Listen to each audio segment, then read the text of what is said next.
how we can start out is really talking about movement and physical activity in regards to health. So we're really painting a picture of how, yes, movement and physical activity is super important. And we talk to our PT patients about that all day long. How do you talk to your PT patients about movement with somebody who really hasn't been moving much before? Right. I find that a lot of times I can actually determine if somebody's going to get better quicker dependent on their lifestyle. So in the years that I've been in physical therapy, I find that if somebody say, and it's not a bad thing, my sister enjoys, snuggling up with a book and being a little bit of a couch potato. And so she never really incorporated exercise as a staple for her regular life and her lifestyle day to day, trying to find something that's going to either be strengthening or heart health, cardiovascular. So I find that people are the ones that maybe are going to have a little harder time to recover because they haven't been doing an exercise routine regularly in their life. And it's easy to also see diet as a big factor. If somebody has an inflammatory diet, they tend to recover slower. They tend to have more aches and pains. So definitely movement is important, whether it be walking, a light yoga class. I had told Sarah, and she hears me tell my patients a lot that all the time that it's very rare in physical therapy that we see a patient who does yoga regularly. And I'm not saying that the other exercises are not important. They are. But in my own experience, I find incorporating yoga 1 to 2 times a week really balances the yin and the yang. So, you've got those runners, right? They're like diehards and they want to lift weights and they want to run, but then they don't do their stretches. And so we see that a lot. And that's true in my own life too. We talk about stretching all the time, and that's always the first thing I think to get lost when somebody doesn't have time. So the nice thing about yoga is also it's pulling in the core stability, it's getting the flexibility, the strength, and then also the mindfulness. Like it's kind of everything in one. And so I do try to go ideally once a week if I can.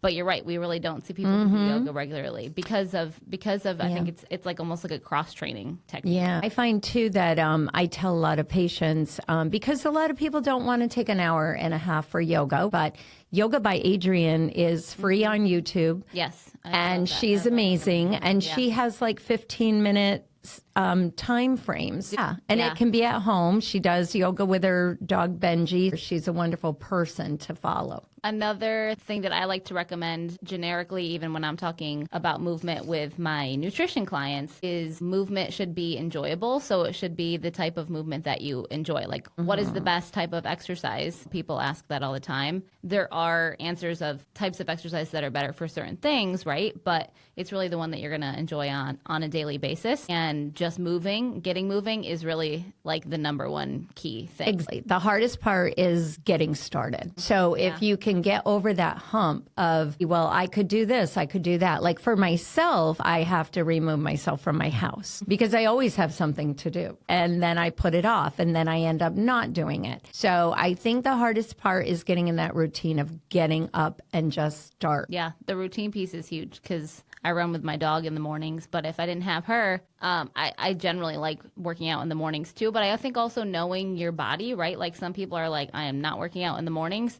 So don't force yourself to work out in the mornings. Exactly. If you like to work out after work or you're an evening person, then, make it work for your life. Yeah. I mean, for myself, if I really want a good exercise hour, I'll mostly do it in the morning. But I do find that sometimes I'm okay to do yoga in the evening or maybe a walk. So you got to just figure out what works for you. And walking is such a good exercise. It's a way to get outside in nature. It's a stress reliever. So again, that's also multidimensional. I think sometimes people get in this mindset of it has to be this really hard, I can't have a conversation, I have to be dripping sweat and things like that. But really just moving a couple times more a day than you're used to. Or from a blood sugar perspective, we tell people to get outside after meals, take a 10-minute walk after major meals. Again, no, that's not going to work for every meal every day, but if you get into a routine of taking a 10-minute walk after dinner in the evenings, especially as the weather starts to get nicer, that's shown in the research to really help with blood sugar regulation. These pieces are working on multiple factors at once. And so that's why I like even just talking to people about walking. Right.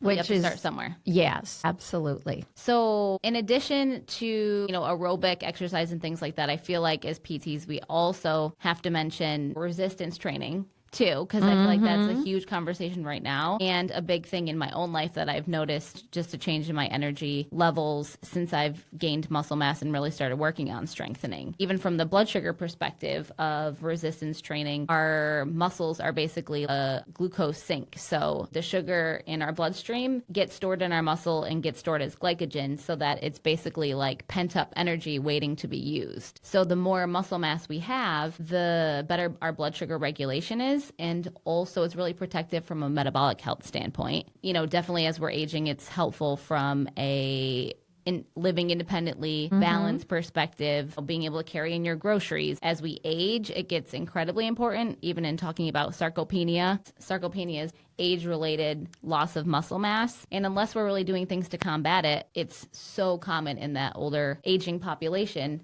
Because one, probably not eating enough protein, and two, not doing resistance training. Right. So I think there's that myth too of if I lift weights, I'm going to look bulky. Yeah, I hear that a lot. Yeah. It's so funny. I'm older.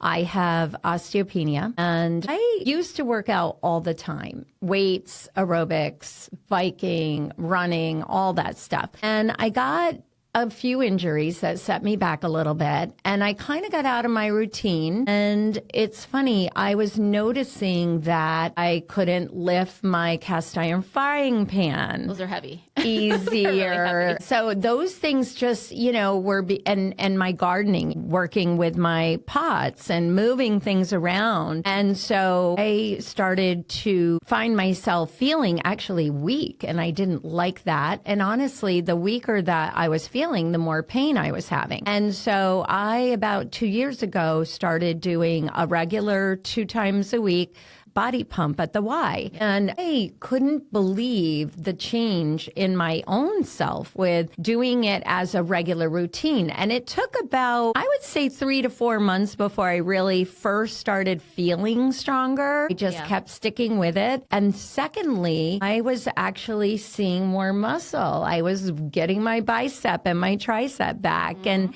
feeling The like, body composition changes. Exactly. Yeah. So I find that I'm a class participation. I taught aerobics for years, 30 years actually I taught. So for me, I've always incorporated fitness, and then I kind of got out of the routine. And now that I'm in it, I don't want to lose it. And I feel so good. And I always say to people, you never know how bad you were feeling until you start feeling good. You feel better. And that happened in my own life when I gained muscle mass, and when I started eating meat again. Personally, that worked for me. More calories, all of those things, and the energy was just an insane. I was like, how did I even survive before? And I know Sarah, and so I couldn't believe the change in her skin and her hair. My hair got so much thicker. Her hair got thicker, shiny. She was just really exuberating a much better, healthy person. And, we wouldn't have known that had she not made the changes. Right. And also, I think coming at this from a PT lens, yes, lifting weights is important. Resistance training is important. I think a lot of people are scared to start that. We, in PT, will teach people proper movement, right? Muscle, like hip hinge and technique, always form and quality, always over quantity. But there's personal trainers at the gym that can, you can work with a personal trainer for a couple sessions, and then you kind of can work yourself into a routine of going twice a week, going through the routine, and then just building up. You do have to increase the intensity, the reps, and the weights over time to keep building. But I do feel like that's one of the most important things for anyone for metabolic health, and also as we age. Exactly. And listen to your body. They always say if your symptoms are just a head cold, then you're okay to work out. But if your symptoms are body aches, that you shouldn't. So you got to listen to your body. You know, you may not be having a very good day. Maybe that's the day that you do something lighthearted, like a walk or a meditation. Meditation has been proven. Breathing techniques. I typically teach a lot of my patients that have stress and anxiety, which is tenfold right now in our country, that Andrew Weil breathing technique or the Calm app or something, 5 minutes, just 5 minutes. Just take a moment and help yourself to calm. So that can move us into our next node. So definitely the exercise and movement piece, that's huge. And that's one of the major modifiable lifestyle factors. Another one of them, and I think this one is underrated, is the stress and the relaxation node. So how stressed are we? Are we doing things to relax ourselves? And I hear you all the time talking to your patients, and I also talk to patients especially when we're working on core stabilization, about breathing techniques. And it's wild how people don't know how to breathe at like the most basic level of a diaphragmatic breath, right? So when we're teaching people to do that belly breath with the hand on the belly, almost everyone is breathing up into those accessory muscles, and that's increasing our stress and our tension in our neck. And so there's a lot of education that works into breathing and core strengthening, but also just general relaxation. Exactly. And I'm one of those people that I go to yoga class, and they start with the breathing, the nostril holding. And of course I'm like, okay, how long are we going to do this? But then I tell my inner self, no, you need to do this. This is really good for your body, for your parasympathetic and your, it's just the rest and digest mode. Exactly. That's so key. I think most of us, unless we do things to get us out of it, we're chronically in a sympathetic overdrive, right? And fight or flight state. I tend towards that personally, from like a push, go, go, go. But then, I've learned recently over the years, it's like either I can decide when to take a rest or my body will tell me, right? So true. I see this a lot. I have a saying that I'll always say to people, that saying no is saying yes to yourself, because we're in a society where I had a client in my health coaching that she was a mom of 4 kids, and she expected to be at every single game. And I was trying to teach her healthy eating habits. And, so we had a talk. And this example I found was so interesting that she told me, well, if I don't go to the game, I'm looked upon being a bad parent. And I was like, what? Oh my gosh. No, I had 2 kids in sports. I went to as many games as I could, but I also find value. And if you are a busy working mom and you are running, you have a couple options. You can go to the game, wear your workout clothes, wear walking clothes, leave the game for like a half hour, 45 minutes, go do your power walk. The other thing I mentioned to the moms is maybe sometimes instead of going to the game and you don't have dinner and you stop for takeout, it really would be nice for children sometimes to come home from the game, and mom or dad can be at home, a good meal, they come in, you're happy, nobody's running ragged, and that is a calm environment for a family unit. I'm a little put out by how many activities are crushed into a day, and we've lost the family dinner routine. And I'm not saying you have to like cook a big meal and sit at the table, but it is important to at least 4 or 5 days a week to eat dinner together and, and teach your children that. Because then you get the community piece too, and the relationship piece, which is also one of the key nodes of health. Relationships, that's also part of health. But in addition, with the stress and relaxation, talking about the rest and digest versus like the sympathetic overdrive, which is like running from a tiger. When you're running from a tiger, you're not thinking of anything else other than trying to save your life, right? So it's like you can't expect yourself to start a new habit, to start your new workout habit, or to be hitting 100 grams of protein if you're so stressed that your brain isn't even giving you that allowance to think about how you can integrate those things into your life. So basically we have to switch into that relaxation mode in order to be able to create change, I feel like, or open that door to be able to have the energy to change, because it does take a certain amount of energy to be curious enough to change. I don't like to use the word willpower, because I think that's so overused, and it's not all about willpower. Right. And all. I think willpower, that word, for some reason, sets you up to feel like you failed. Yeah, if and like a guilt like you don't thing. have willpower. Yeah. That's not about the willpower. It's not usually about willpower. It's like, is your brain even turning off? Have you had enough sleep? You know, Yeah. all those sorts of factors. It's not willpower, and it's not that easy. We can also be doing everything perfectly.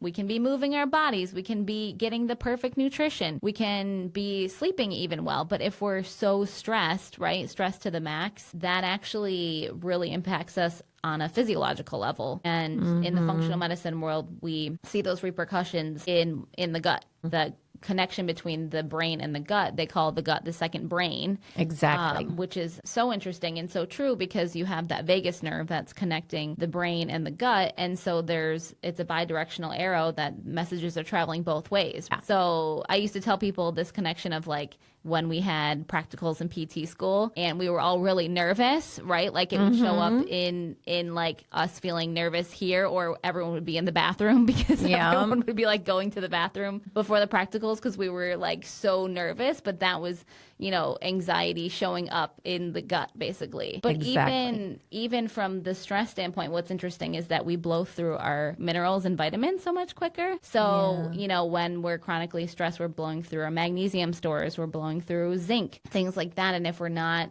repleting those micronutrients from whole foods, supplements if needed, then that's leading to that depleted picture. And who can work out or, you know, have the energy to get up early to do a meditation if you don't have that baseline level of energy in order to create change? So I feel like, again, it's not a willpower thing. Right. It's like, is there any gas in the tank in order to be able to create change? Right. And I feel, again, as a more elder person, and I've had no, you're not elder.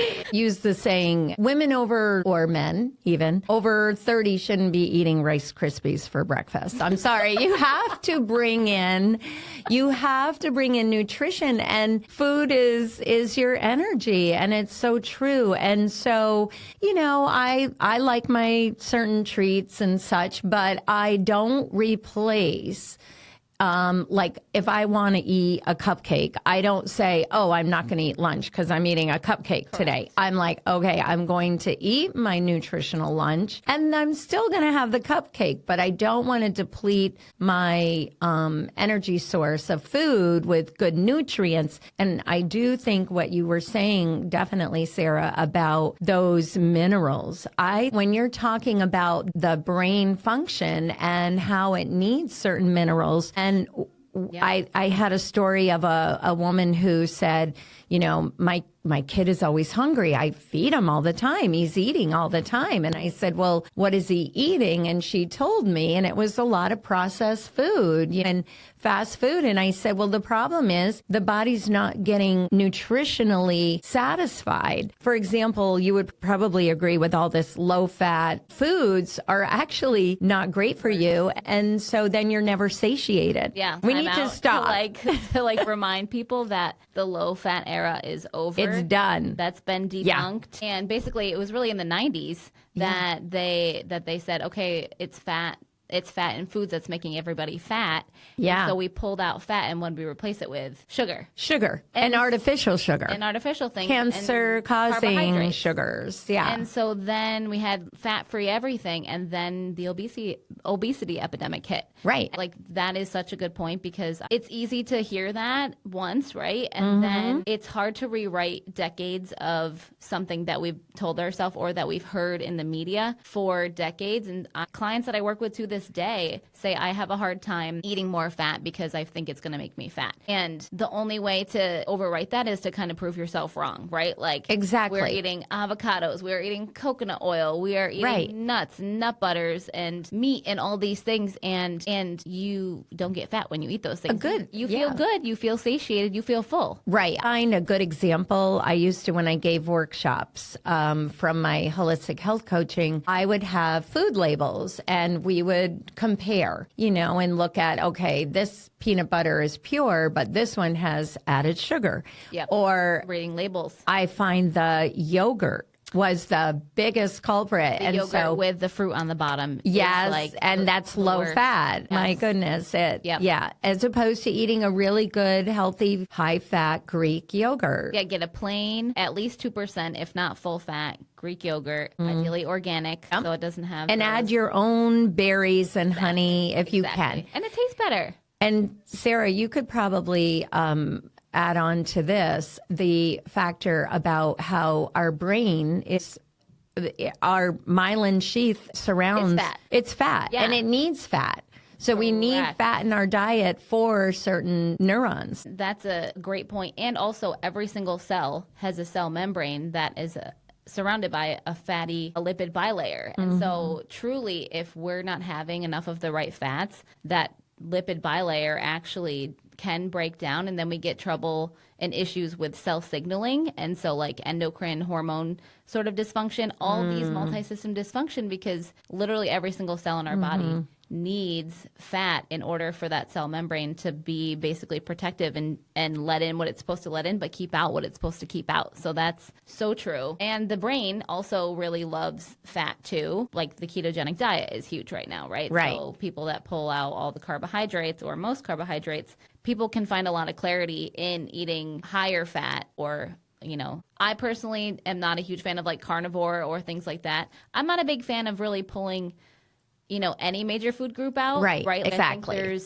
there's benefits to those sorts of things short term, like the ketogenic diet could be maybe like a 3-week thing if somebody needed it to get over a hump for weight loss. But it should not be something that somebody's on for years, because as most people know how I feel about fiber, you're pulling fiber out, and fiber is incredibly important for the body too. We need fat, we need protein, as we've talked about, for those building blocks for those amino acids, and also supporting that lean body mass, which is our muscle. And that even helps with weight loss. Like eating protein, lean body mass, muscle burns fat.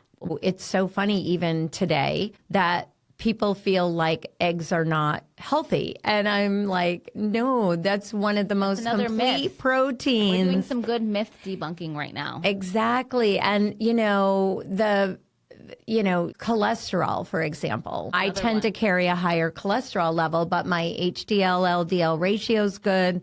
My triglycerides are good, and my calcium scoring is 0. Do I need to be on a statin? No. But I feel like people, once they get these higher cholesterol numbers, instead of doing a little bit more research, because maybe you do need a statin, but you need to maybe do a little bit deeper searching to make sure that that is what you need. But it's not the eggs that's causing high cholesterol, basically. And our cholesterol markers in our blood chemistry, in our lab work, those numbers are really only a small percentage of the dietary cholesterol that we eat. So that is another myth of like, if we're eating high cholesterol foods, that's equating exactly what those blood values are showing. Our body makes cholesterol too. Right. So it's not just what's coming in. And we call eggs nature's vitamin. Yeah. People used to throw out the yolk, and the yolk, that color has all those vitamins and minerals. It's got choline and in nutrition, and to satisfy your and hunger by eating a full egg with the yolk. Also, if you're eating an egg, don't just eat one egg, right? So one egg has 6 grams of protein. So sometimes people make a little breakfast and they'll be like, oh, I had an egg and like a piece of toast, and that's not enough too. So I also often feel like I'm talking to people about creating a balanced meal, but sometimes people are eating like rabbits and they're not eating enough because, again, they're thinking less calories equals less weight. Right. And that's another issue, is that it's just the right quality of calories. And sometimes those are higher calories than somebody's eating, and they'll actually get body recomp. And clothes will fit better, and they'll lose weight because they're losing fat, gaining lean muscle too. Right. And it's always the case too that it's maybe not what you're eating, but maybe what you're not eating, what you're not including in your diet that may help for your body to run more efficiently. And also, there are always going to be those outliers, right? We're having a conversation about the general public, right? Like there are people who should stay away from higher saturated fat, like somebody who started cooking only with coconut oil, right? And coconut oil is healthy in moderate amounts, but if you're only cooking with coconut oil, they went and got their lab work done and their cholesterol is off the charts. So some people are a little more touchy with that, and that can be a genetic thing, a familial thing. So that's why I like to see people's blood work too, because you try something, exactly, see how it works, and then get your blood work drawn, and a couple months later, or twice a year, and see how your body, from like an objective standard, is looking and responding. Because it's not just the numbers, but it's also not just how you feel. You want to kind of look at both. Exactly. I do find blood work is something I used to say to my clients. It would be much easier to work with you if we have a baseline. And so I would always like them to get some blood work done to be able to see what their body actually does need, as opposed to taking all the vitamins that maybe you don't need half of them. For instance, IB levels are always low. Of course, I try to get it in food, but I do take a B supplement. And the B vitamins are energizing. And so I think a lot of people with low energy really do benefit from like a B complex or something. And again, not everybody. I've shared in my own story how a lot of women don't know that like oral birth control depletes B vitamins and magnesium, because nobody's told those sorts of things. Right. But also, so does stress. So it is like sometimes you can do an empirical trial because, that's a pretty benign supplement of doing something like a methylcobalamin or a B complex. The methyl Bs generally tend to be processed better because sometimes people have that MTHFR gene, where they can't process the B vitamins unless they're methylated. Sometimes it's good to do an empirical trial of those things. It's good to have a multivitamin as like nutritional insurance. And sometimes it's good to see what your body's doing without it, right? Well, like exactly. It's never like you want to start taking a supplement and be on it for life. It's never the goal. It's so funny. I just got a text from my 26-year-old son. He's working now in Boston, and I try to implement healthy eating habits, and he's starting to really be more aware at the age, I feel, at 25, they start really thinking more about taking care of themselves. And so he was taking a multivitamin that I sent him. And because he wasn't really promoting a really good, regular, healthy diet. So I said to him, and he felt tired. So I just got a text the other day, Mom, can you send me more of those vitamins? I think I'm out of them. Well, the unfortunate thing is that our soils are getting depleted of nutrients. I mean, just the world that we're living in is making it harder and harder for, say we are eating a plant-forward diet with all the vegetables and fruits and things like that. The amount of nutrition in the vegetables and fruits today's world compared to 4 decades ago is not quite as much. So exactly. I do take a multivitamin because again, that's very benign. But to your point, like the supplement industry is really murky. It's I call it the wild west because the supplement industry is not regulated by the FDA, and that makes it really difficult because there's not a set of standards that every supplement company has to follow, right, for production or even labeling and things like that. So those third-party companies like Consumer Lab will pull all of, say, a protein powder. They'll pull all the protein powders that they can off the shelf, and they'll third-party test, and they find that some of these labels are not. There's more levels of certain things and there's less levels of other things. And even, they pulled all the dark chocolates off the shelf and found that some of these dark chocolates, which is dark chocolate's healthy for you, right? And I personally love dark chocolate. Some of them have levels that are, too high above the range that they're supposed to be in some of these heavy metals like cadmium and things like that. And so again, like the whole supplement thing, and even just brand wise, it's knowing and trusting brands and sticking with them.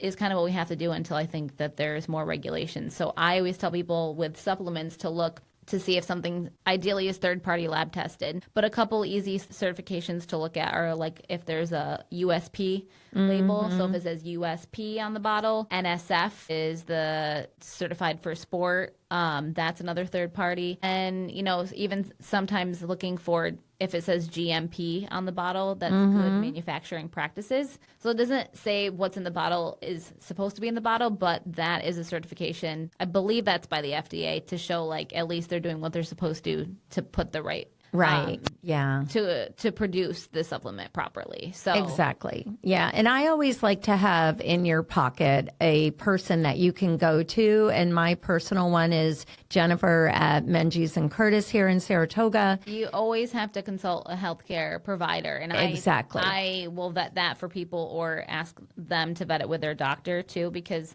Right.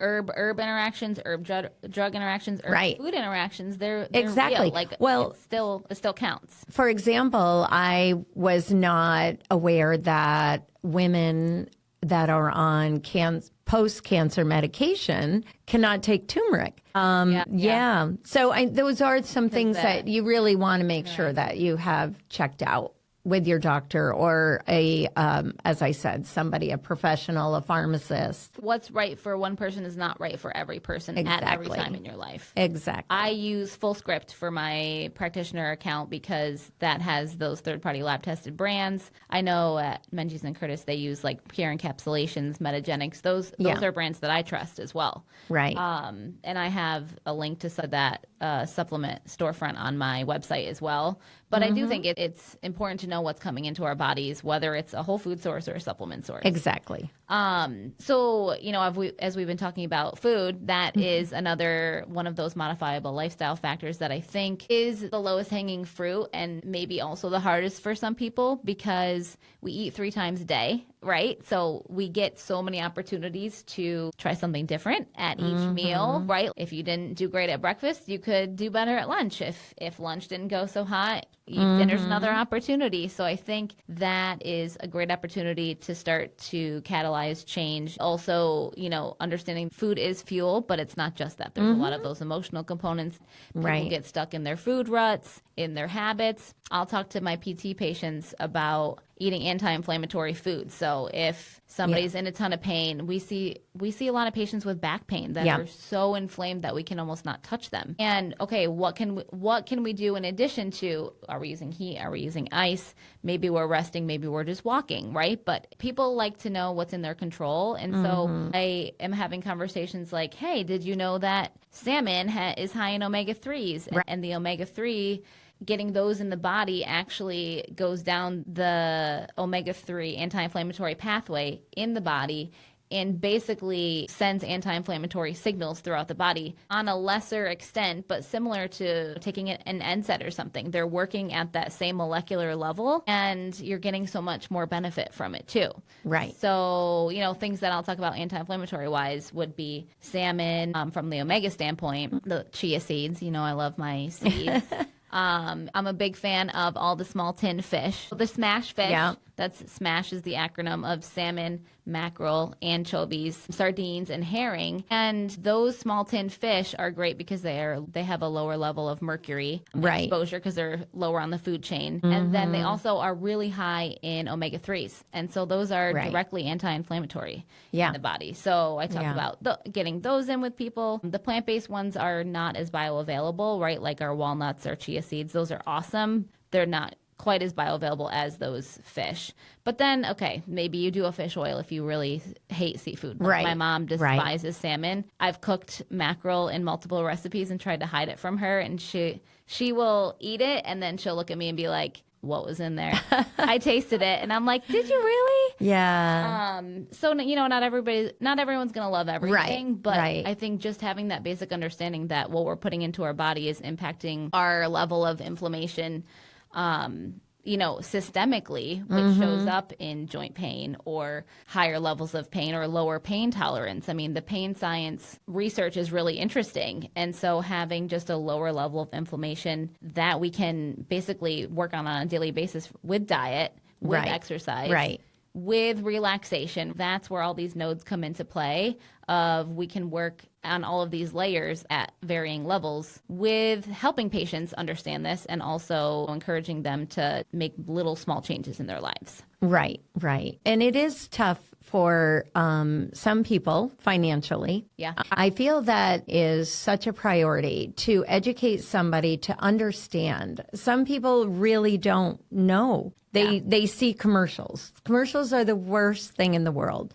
And now they're promoting even cheaper prices for these foods that are actually inflammatory, causing our country to be more in pain, more unhealthy. So a big thing in my health coaching I found was to teach cook once, eat 3 times, right? And anything you make at home is going to be better than what you get from a highly processed package. Exactly. Shelf stable for years. Yeah. So and you can freeze things. So if you're going to make a soup, make it a big pot.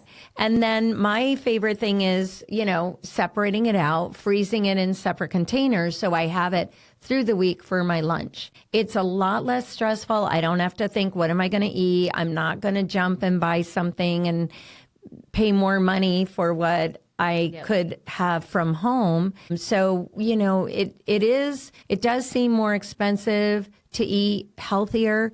Although when you look at it, right, it doesn't have to be. And you eat less. If you're eating more nutritionally, you're actually not going to need to eat as much. Exactly. And things like fiber. We love fiber. So cheap, right? You buy canned beans or dried beans. Buying in bulk is also a nice way to get higher quality things that are going to not have all those added things and have an ingredient list a mile long. Right. So to your point, yes, I think there's a stigma that eating healthy is expensive because it can be. And there's no doubt about that, right? But I also like to talk to patients about cost-effective ways too, and there's always ways to make it cost-effective. Rice and beans, you combine those, that can be a full amino acid profile. Amazing, protein. And it's filling, and that's a great meal. But it doesn't have to be complicated either, right? Adding in color. Yeah. So also for anti-inflammatory benefits, eating plant foods are going to have a lot of phytonutrients in them. And phytonutrients are basically like superfoods. So those are anti-inflammatory chemicals in those usually darkly pigmented foods. So like our pomegranates, our beets, our dark leafy greens, our green tea, blueberries, like all of those really beautiful colors have extra nutrients in them. And so you can make it fun, and you can even get kids involved, right? By like, hey, let's put our rainbow colors on our plate. And trying to get all those 7 colors onto our plate throughout the day. And that's like a surefire way to know that you're getting vitamins, minerals, and those superfoods in there. Exactly. And actually, that reminds me of a couple studies. So when I did my capstone paper, I did research on arthritis and the inflammatory potential of the diet and arthritis symptoms of pain with people who have arthritis. And there were 2 really interesting studies about people who ate freeze-dried strawberries, and a different study who showed that people with arthritis who ate freeze-dried blueberries, I think it was in a powder maybe, and it was a pretty high dose, but both of the studies showed that the people with arthritis who had the freeze-dried strawberries, the freeze-dried blueberries, drinking that for, I don't know if it was 12 weeks or 10 weeks daily, they had less levels of pain on that VAS scale by a clinically significant difference than the people who were not having that. So again, it's like there is research to back this up in human studies, well done quality research, which is important too, right? Like we don't want to just look at one study that was done on rats and say this is exactly what's going to happen in humans. Right, exactly. But the studies are just countless on, the inflammatory potential of the diet, how people who are eating those processed packaged fast foods, they do report higher levels of pain with both osteoarthritis and rheumatoid arthritis. And again, I'm mentioning those because I did my research and my capstone paper on them. And I'm really interested in that, working on nutrition with arthritis patients now. I mean, that's kind of what I'm niching down into in my business. But the studies are there. And then in talking about what's the most studied diet is the Mediterranean diet. Exactly. So there's just no denying that, like, those are actually countless studies of people who follow a Mediterranean diet have lower levels of both osteoarthritis pain, rheumatoid arthritis pain, fibromyalgia, you name it, any inflammatory condition, basically. And so the research is there, and I think we just kind of need that reminder. Well, what's cool, I think we have a really nice place as providers, as PTs, that we get a half hour at least to spend with patients one-on-one, Yeah. where we have the time to talk to them about some of these things. Nutrition is within the PT Practice Act. They added that, I think, in 2017 to give general nutrition advice as a PT to our patients. We also didn't learn much about it in school. So that's why I went back to school. Right. You got your health coaching certification. So I think we feel more comfortable talking to our patients. Every person in the medical field should have a good background on nutrition. When I was a health coach giving tours to grocery stores, and there's been a really big definition between looking at all those fortified cereal. My kids, I would say, cereal is not food. I'm sorry. But people feel it's fortified, so they feel like they're getting more nutrients, whereas eat an egg. You can never go wrong with eating whole foods. Right, exactly. It doesn't have to be to be complicated. It's just if you're eating something without a label, it's gonna Well, look at our grocery stores. Levels. Shop the perimeter. Exactly. Yeah. And to your point of, people go to their doctor for recommendations, and unfortunately, it's not our doctor's fault. It's on a systemic level of the medical school curriculum doesn't. They get maybe an hour or two of nutrition. I swear, I knew somebody in medical school, and it was insane how little advice they got on nutrition. And so I think, doing our own due diligence of doing research on our own, and also, again, keeping it simple. Exactly. I do think keeping it simple, yes, egg prices are higher. But when you break it down to how much a dozen eggs are, even a good organic and good egg, you still get 6 breakfast meals out of it. Right, exactly. So easy. Let's just keep buying your eggs, keep buying the healthier versions of things, because it will pay off in the long run. Hopefully, your healthcare bills will reduce if you take care of your body in the early run. Yeah, and if you're repleting your body with nutrients, you're feeling better, you're able to move. It's this it can go in either direction of a vicious cycle, right? So it can go negatively, or if you start giving your body what it needs, then you have energy to move. Then you start moving. Then maybe you're sleeping better. Then maybe and then it's all these layers of the onion. Yeah, that's where I think functional medicine really thrives, and where with our jobs as PTs, and then also working as a nutritionist, it's working on those modifiable lifestyle factors. What's within our own control to do, and there's so much within our own control. We talked about almost all the notes so far. We talked about nutrition, exercise and movement, stress and relaxation, and we kind of touched on relationships a little bit, which are incredibly important, but also sleep. Yeah. Let's chat about sleep for a minute, and then we can end with relationships. Sleep, I think you have to go back to that as almost a foundation for all the other things, because if we're not sleeping well, again, we have no energy to get up early and go to that workout class. Right. You have no energy to decide to make something different for dinner that has more nutrients in it. Sleep is when our body cleanses itself overnight and does those kind of background cleansing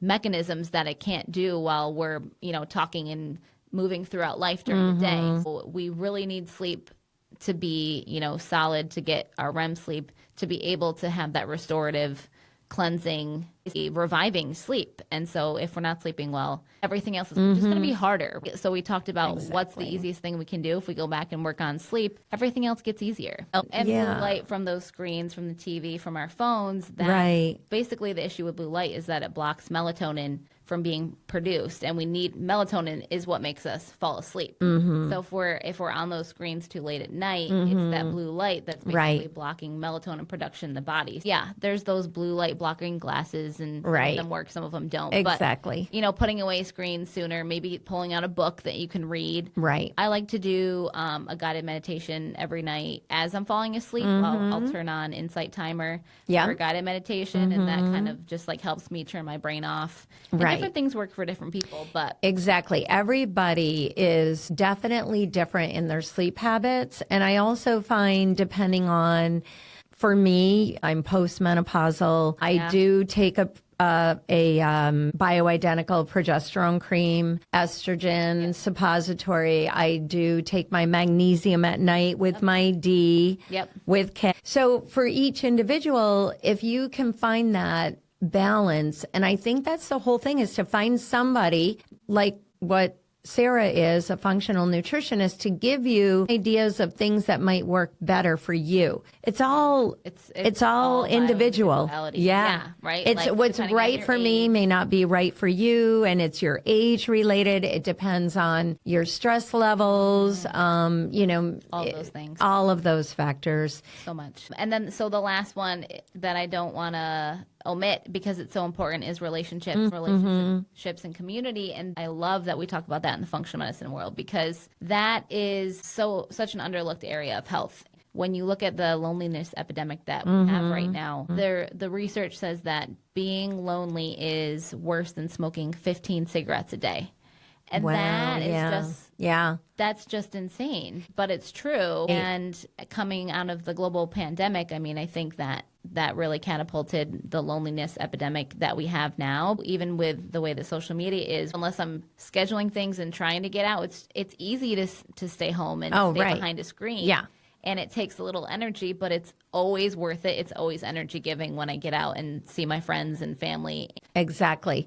And those relationships really drive your choices in life. If you're in a bad relationship, it's going to affect what you eat, what you do, how you sleep. So it's really important to not keep negativity around you. Bring in your positive people, bring in those people that make you feel good. That give you energy. Give you energy. I mean, definitely everybody has their bad days. It's kind of like the gas in the tank analogy from like whether we're talking about food or sleep or anything, even just your energy levels, right? Like being with someone who's draining the gas out of the tank versus someone who's like repleting the gas in the tank to give you more energy. And I think that's definitely like often a stone unturned. You can be doing everything perfectly. You have, a toxic relationship or you're lonely or you don't have a social net support and you find that there are still health issues because that is an area too. So whether it's just being involved in the community in a volunteer standpoint, going to those yoga classes that you really like and meeting people there, playing pickleball or joining something where, like you're meeting like-minded people. Right. And I do find if you want to move more, most of the time it's more motivating if you have a person to do it with. So you call your friend and you're both keeping each other accountable that, okay, let's walk on Wednesday. Habit stack and meet your friend at yoga. Right. Or meet your friends that you want to hang out with for pickleball and then go out to eat. Right. So have your mental calendar of, okay, what 4 days are going to be good for me to work out this week? And try to stick to it and make it almost like your job. And you will feel better. It's like they say, if you make your bed every morning, it's a feeling of completing a task. Yeah, so it's a good habit. Exactly. But to your point, it all boils down to habits. Right. Like it's those small, consistent things over time. Exactly. Right? Like literally, if we walked every day, that would lead to a much healthier life down the road. And walking can be so enjoyable. It does not have to be hard or always time consuming. It just has to be consistency on a daily basis. So we talk about that with our PT patients of doing your home exercise program. You're not seeing us. That's what's going to build really the strength. Exactly. It's not just coming to see us twice a week. It's not just eating healthy one meal a week. It's eating healthy, 80, 90% of the time. Right. Ideally, it doesn't have to be 100%. It does not. Yeah. It does not. Exactly. And I think that is what trips people up and that whole guilt thing. Right. It's an all or none. We're just weeding in some good things. It takes about 3 months to actually form a change of a habit, whether it's going to bed earlier or it's getting some exercise or eating something better for breakfast. Don't be hard on yourself. Give yourself 3 months. Or another saying I have with my patients, where do you want to be in 6 months? If this is what you choose to do, if you don't choose to do your home program, you don't choose to make some changes, where are you going to be in 6 months? And it probably is going to be either at the same place you are now or worse. Yeah. So is that what you want? Do you want to go out with your grandchildren? Do you want to be able to walk college campuses with your 19-year-old child? Or The energy to do it. yeah, and it's funny because a lot of people, they can't do the college campus walks. Yeah. So where do you want to be in 6 months? Do you want to be able to do those things? Because you need to make the changes then. And that's kind of like the choose your hard, right? Like it's hard to get up a little bit earlier to do your workout. And it's also hard to then down the road have kind of a debilitating diagnosis where you can't move a lot, right? And that's maybe an extreme, but you're choosing your hard in the moment, short-term hard versus long-term hard. Exactly. And I think that, again, just looking ahead and planning is helpful for people to identify those changes that they need to make. So, the changing of the habits, it's the simple stuff that we're talking about, right? It's the habit change, it's the eating healthier, it's moving a little bit if you're moving none, or if you're moving a little bit more, right? Like it's just moving the needle, you're 1% more every day, right? Like it's not like you're going from 0 to 60. Right. That doesn't work either. And you're going to burn out. So 1% more every day to get you towards your goals. And then you will feel better and you'll want to keep going. Like once you start seeing that little result, then feeling better, it gives you the energy to do more. We're PTs and we do talk to people mostly about movement, mostly about exercise and mobility things. And yet it's not just about that. No. And there's so much more in life. Right. What are we all trying to do in life is to figure out what our own balance is. And that's going to look different for everyone. Exactly. But even just, I think, starting the conversation can be really helpful with people. And right. To your point, people don't make those connections about maybe what they're eating and how they're feeling and things like that. So I think as PTs, that is an area that we have the time to talk to patients about. Right. And we're already talking about making lifestyle changes, layering in and remembering, right. Hey, sleep. How stressed are you? Do you have any social support? Having an accountability buddy. Luxury of being a physical therapist in an outpatient setting is we typically see that person twice a week for 6 weeks. We're the ones that, hey, did you do this? And, okay, so that didn't work for you. So maybe try it this way. Or, I love to talk to the people about the pool therapy. Go to the Y. I just recently had somebody get a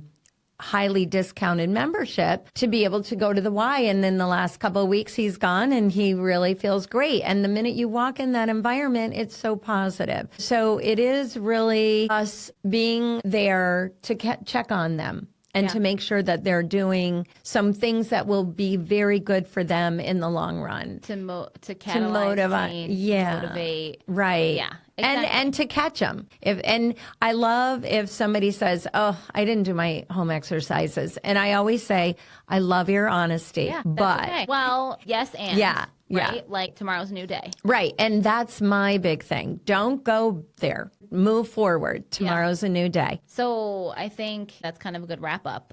Health doesn't have to be that confusing. We can get all wrapped up in what the latest trends are, things like that. But if we The media, if we get back to the most simple, basic things, what we're putting into our bodies, whether we're moving our bodies, whether we're sleeping, what we're telling ourselves, right? Even our relationship with ourselves, those mental thoughts. That's a whole nother conversation, but that's important too. All of these areas are, again, combining together to create a picture of health and or disease, right? So if we go across the board and we're not sleeping and we're stressed and we're not eating well and we're not moving, that's going to lead towards a picture of disease. Right. But if we're trying to do a little something in each of those, then, that's health promoting and we're all going to be better off for it. A majority of the time, it's never all or nothing. You definitely help keep our energy levels up in the clinic for sure. So it helps to have somebody who's like keeping it fun and interesting. Oh, we have a lot of fun. So thank you. Thanks for being here today. Thank you for having me. All right.